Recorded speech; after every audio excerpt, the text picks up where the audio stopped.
할렐루야. 하나님의 은혜와 평강이 이 아침에도 여러분들과 함께하길 바랍니다. 오늘 우리에게 주신 하나님 말씀은 시편 2편 1절에서 12절까지의 말씀입니다. 어찌하여 이방 나라들이 분노하며 민족들이 헛된 일을 꾸미는가? 세상의 군왕들이 나서며 관원들이 서로 꾀하여 여호와와 그의 기름 부음 받은 자를 대적하며 우리가 그들의 맨 것을 끊고 그의 결박을 벗어버리자 하는도다.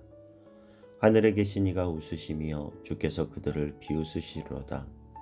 그때의 분을 바라며 진노하사 그들을 놀라게 하여 이르시기를 내가 나의 왕을 내 거룩한 산 시온에 세웠다 하시리로다.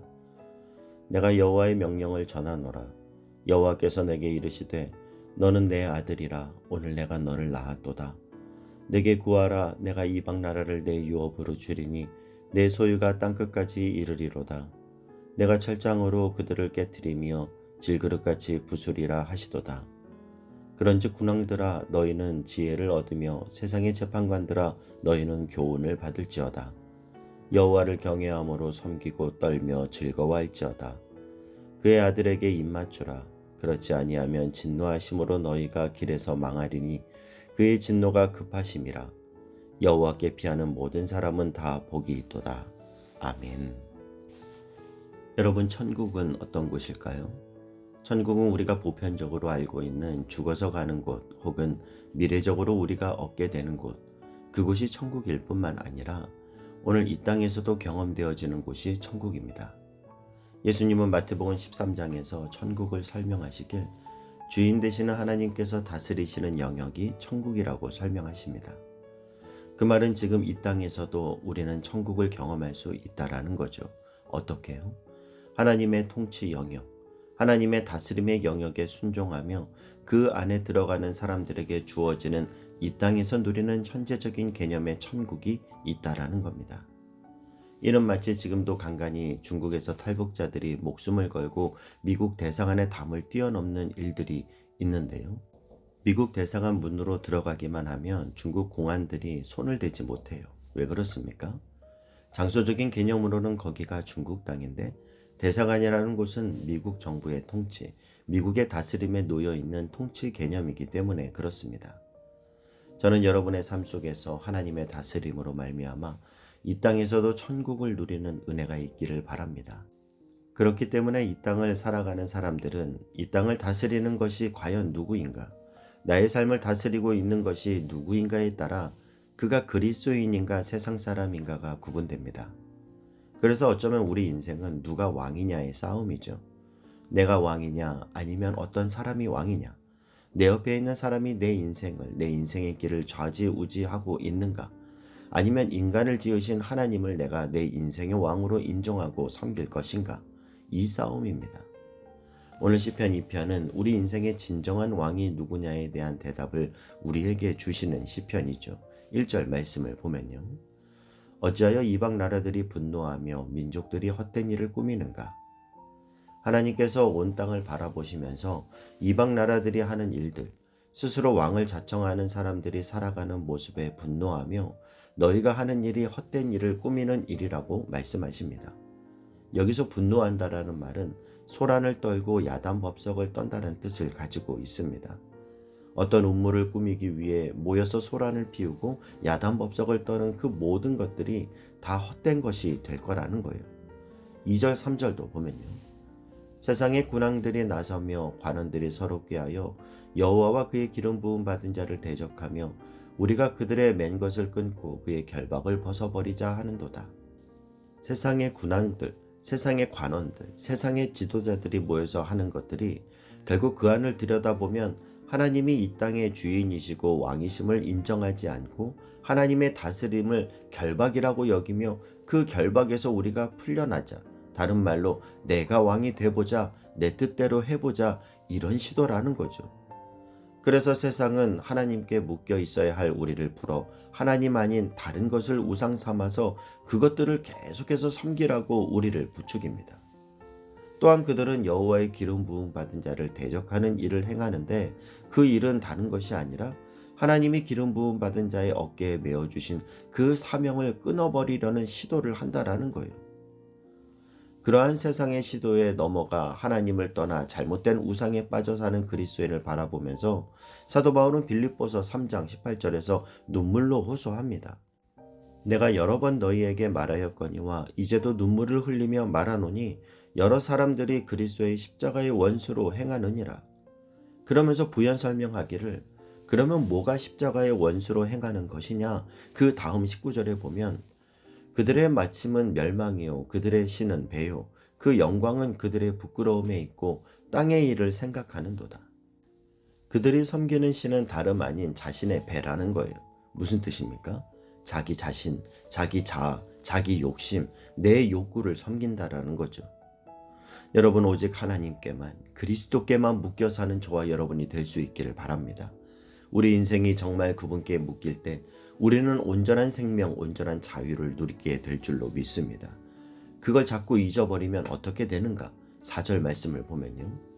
하늘에 계신 이가 웃으시며 주께서 그들을 비웃으시리로다. 하나님이 비웃으신다는 거예요. 비웃는다는 표현을 했지만 다른 말로 하면 안타까워한다는 표현이죠. 인간은 스스로 왕이 돼서 더 많이 가지고 싶고 더 높아지고 싶어 하지만 여러분 사람이 많이 가져봐야 사람이지 않습니까? 높아져 봐야 사람이에요. 우리가 비행기를 타고 하늘에서 보면 5층짜리 건물이나 10층짜리 건물이나 똑같이 보이죠. 어쩌면 보이지 않을지도 모릅니다. 우리끼리 여기서 보니까 저 사람은 나보다 높고 나보다 많이 가졌고 하지만 하나님이 보시기에는 다 도토리 키재기밖에 안 되는 겁니다. 저는 저와 여러분이 하나님의 시선을 가져서 사람을 높고 낮은 차원에서 바라보지 않게 되기를 바랍니다. 사람은 비교의 대상이 아니라 사랑의 대상입니다. 그래서 5절 6절은 말씀하죠. 그때의 분을 바라며 진노하사 그들을 놀라게 하여 이르시기를 내가 나의 왕을 내 거룩한 산 시온에 세웠다 하시리로다. 하나님이 메시아를 내 거룩한 산 시온에 예루살렘에 세우셨다라는 거예요. 그래서 이 시편 2편을 다른 말로 메시아시라고 부릅니다. 여러분, 예수님이 골고다 언덕에서 십자가에 달리셨을 때 사람들은 그 십자가 위에 죄패를 달면서 뭐라고 적었습니까? 모든 사람들이 다 알아보도록 헬라어, 로마어, 히브리어로 유대인의 왕 예수라고 적었습니다. 하나님께서 이 땅에 보내신 그 영원한 메시아, 왕이신 예수 그리스도가 십자가에서 돌아가실 때 인간에게 있어서 진정한 왕이 누구인지 밝혀주신 거예요. 악한 자들은 예수님을 십자가에서 처형한다고 왕이라는 제패를 만들었지만 그러나 그들은 부지불식간에 예수님은 헬라인에게도 왕이요 로마인에게도 왕이요 히브리인들에게도 왕이요 그분만이 이 땅의 왕이심을 선포했던 겁니다. 여러분 예수 그리스도만이 우리의 왕이시고 우리는 그의 백성입니다. 그러기에 우리는 오직 그분께 우리의 모든 것을 의탁할 수 있습니다. 우리는 의탁해야 할 분에게 의탁해야 하고 물어야 될 분에게 물어야 됩니다. 그것이 지혜예요. 우리를 진리 안에서 자유케 하시고 빛 가운데서 자유케 하시고 은혜 안에서 자유케 하시는 분은 오직 예수 그리스도 한 분인 줄 믿습니다. 7절 말씀을 보면요. 내가 여호와의 명령을 전하노라. 여호와께서 내게 이르시되 너는 내 아들이라. 오늘 내가 너를 낳았도다. 여러분 안에 어떤 불안이 오고 염려가 오고 근심과 걱정이 생기면 이 말씀을 계속 되뇌이면서 고백하시길 바랍니다. 너는 내 아들이라. 오늘 내가 너를 낳았도다. 너는 내 딸이라. 오늘 내가 너를 낳았도다. 하나님이 우리를 낳았으면 우리는 하나님의 자녀입니다. 하나님께서 우리를 낳았다는 믿음, 하나님이 우리 아버지라는 믿음. 여러분, 하나님은 우리 아빠, 아버지이십니다. 그래서 우리가 아빠라고 부르며 기도하는 거예요. 동네에서 모르는 아이가 나에게 아버지라고 부르면 마음이 움직이지 않지만 내 자식이 아버지 그러면 마음이 움직이는 거예요. 자식에게는 뭐를 줘도 아깝지 않습니다. 저와 여러분이 아빠를 아빠로 인정하고 대접할 수 있기를 바랍니다. 그런 하나님과의 관계 정립이 이루어지면 응답받을 줄 믿습니다. 해결될 줄 믿습니다. 우리 8절 말씀 보겠습니다. 내게 구하라. 내가 이방 나라를 내 유업으로 주리니 내 소유가 땅끝까지 이르리로다. 여러분 오늘 이 말씀 기억하십시오. 너는 내게 구하라. 예수님도 동일한 말씀을 하시죠. 누가복음 11장 9절 이하에서 보면 내가 또 너희에게 이르노니 구하라. 그리하면 너희에게 주실 것이요. 찾으라 그러면 찾아낼 것이요. 문을 두드리라 그러면 너희에게 열릴 것이니 구하는 이마다 받을 것이요 찾는 이는 찾아낼 것이요 두드리는 이에게는 열릴 것이니라. 너희 중에 아버지 된 자로서 누가 아들이 생선을 달라 하는데 생선 대신에 뱀을 주며 알을 달라 하는데 정갈을 주겠느냐. 너희가 악할지라도 좋은 것을 자식에게 줄 줄 알거든 하물며 너희 하늘 아버지께서 구하는 자에게 성령을 주시지 않겠느냐 하시니라. 여러분, 하나님 아버지께 구하고 찾고 두드리시기를 바랍니다. 그럴 때 구하는 자에게 가장 좋은 것, 성령을 오늘도 부어주시길 주님의 이름으로 축복합니다. 그럴 때 9절의 말씀, 내가 철장으로 그들을 깨트리며 질그릇같이 부수리라 하시도다. 하나님이 나의 아버지시기에 그 아버지께서 저와 여러분에게 그 철장의 권세를 주셨기에 우리 마음속에 일어나는 것이 불안이든 근심이든 어떤 유혹이든 그것을 철장으로 깨트리고 질그릇같이 부수실 수 있기를 바랍니다. 오늘도 세상을 향하여 이 담대하고 강력한 믿음으로 서실 수 있기를 축복합니다. 10절 이하의 말씀을 보면요. 그런즉 군왕들아 너희는 지혜를 얻으며 세상의 재판관들아 너희는 교훈을 받을지어다.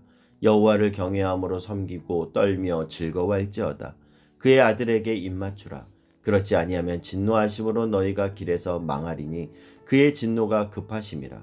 여호와께 피하는 모든 사람은 다 복이 있도다. 여러분, 하나님만이 우리의 기쁨이면 그러면 되는 겁니다. 그 고백이 바로 그리스도께 입맞추는 일입니다. 누가 입맞출 수 있습니까? 정말 사랑하는 사람이 사랑하는 이에게 입을 맞출 수 있는 거죠. 여러분, 이 땅에 왕으로 오신 예수님을 사랑하십시오. 어제보다 더 사랑하십시오.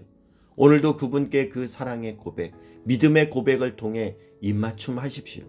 내 인생의 왕은, 우리 가정의 왕은, 우리 교회의 왕은, 이 민족의 왕은 오직 예수 그리스도십니다. 이 고백으로 오늘도 주님께 입맞추어 여호와께 피하는 모든 사람은 다 복이 있도다. 이 약속의 말씀을 누리고 살아가는 저와 여러분이 될 수 있길 주님의 이름으로 축복합니다. 기도하겠습니다. 사랑하는 하나님, 흔들리는 세상에서 누구도 나를 흔들지 못하게 하시고 오직 그리스도께 묶여 사는 삶, 그리스도께 입맞춤하는 삶으로 우리를 이끌어 주옵소서. 예수님의 이름으로 기도하옵나이다. 아멘.